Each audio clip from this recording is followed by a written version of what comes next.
Hey guys, this is Video Game Addict here, and I'm going to be bringing you a commentary over Black Ops 2 today. And first off, I would like to say on how good and bad Black Ops 2 was. In certain parts of the game was really fun, and other parts of the games, it's been like a really letdown in the Call of Duty franchise to me. You know?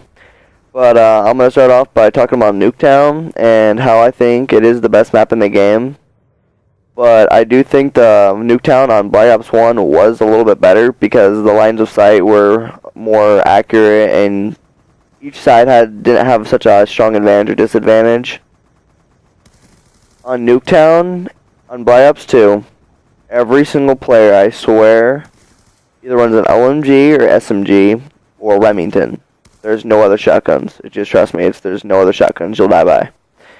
And then, if you die by an LSAT, that's the one LMG you will die by a lot.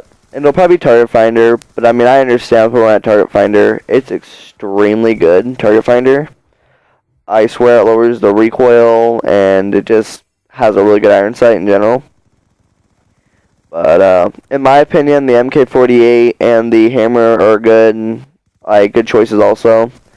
But the L86, I think it is, that one's just not too good of a LMG. It's just too high of a fire rate, not enough bullets in a clip. But if you're gonna run it like an MK48 or the LSAT, I recommend you run Target Finder or the E-Tech sight because the iron sights aren't really good on the gun. Well, at least on the MK, it's good on the LSAT. But I'm gonna go off and start talking about snipers now and how. When they did the sniper patch, before I knew what it was, I thought they nerfed the DSR-50 in the aspect of damage because I never get too hit by that sniper. Which I'm okay with. I mean, as long as you don't just like run on the corner and just pop shot me or just quick scope me, I honestly don't even care. But, you hard scope me, okay, that's what a sniper's meant to do. I understand the one that kills net. But you hit me in the leg and I get one-shotted, that's a joke. And then on the ballista, I thought they were gonna nerf the bolt back because that thing you just go pink, pink, it's a really fast bolt back, which I thought they were gonna lower that bolt back, which I think they lowered the bolt back a little bit on that, but I think it was a really big on the DSR-50. I think it was like 2 seconds or something to fire. And then I want to talk about now about kill streaks. In this game, some of the highest kill streaks are taken out so easily. For instance, like if I played Hardpoint, I would love to run a Guardian and a Sentry, okay? But everybody, I swear, runs at least one EMP on their class because I run those things out. I run your EMPs, I'll get like 4 or 5 equipments destroyed a game. And if I place a Sentry, they're destroyed instantly, so I just kind of think those aren't too good of a kill streak anymore. Unless you can get into a game without EMPs. But, the higher kill streaks alongside, like personally I run Obla set, Warthog, Lodestar. But on Nuketown, I run Warthog, Lodestar, VTOL Warship. And when you call a VTOL Warship in, compared to a Lodestar, I understand the VTOL Warship has a lot more damage. But my god, like a Lodestar takes like 6, like those FMJs, or FHJs, or whatever they are, to shoot out of the sky. It takes 1 FHJ to shoot out a VTOL warship. And I'm like, this is one of the highest kill streaks in the game, and it's going to be shot out instantly.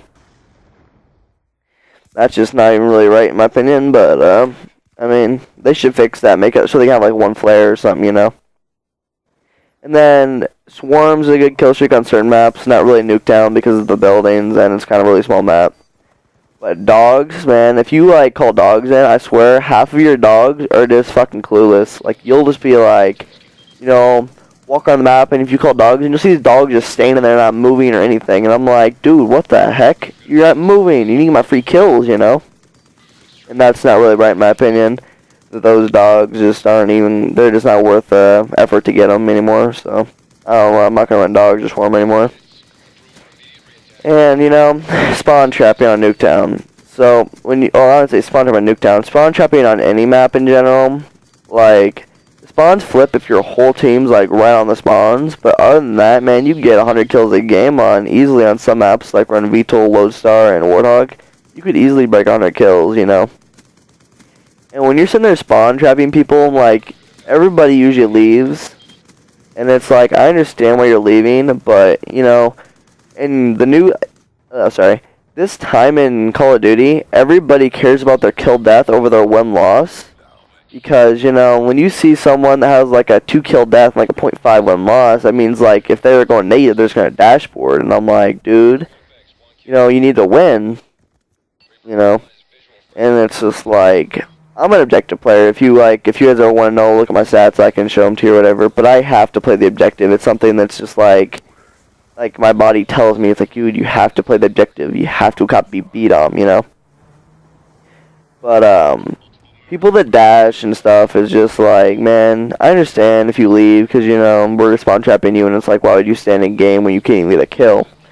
But I just think they should make it so if you try and leave, you can't leave. You have to unplug your effing Xbox.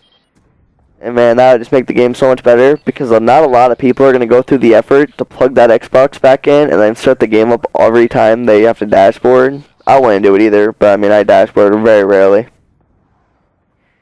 And then, going into win-loss and stuff, I would like to talk about how if you're playing solo, your win-loss isn't going to be that good unless you play, like, free-for-all. Because, you know, you're always going to be put with some random teammates. This is going to go, like, 0-25, and I'm like, bro, how are you going to die 25 times without getting a kill? And, like, it's just, like, those randoms, dude, like, most of them will snipe. Like, I don't say most people, most of them will snipe, but a lot of them will snipe in camp and stuff. And they refuse to play the objective, and then you're sitting here trying to die and die, playing the objective. And you're like the only one on your team playing the objective, you know? You can't be in a full team of 6 by yourself. It's just not possible. Unless that team's just fucking unbelievably trash, but...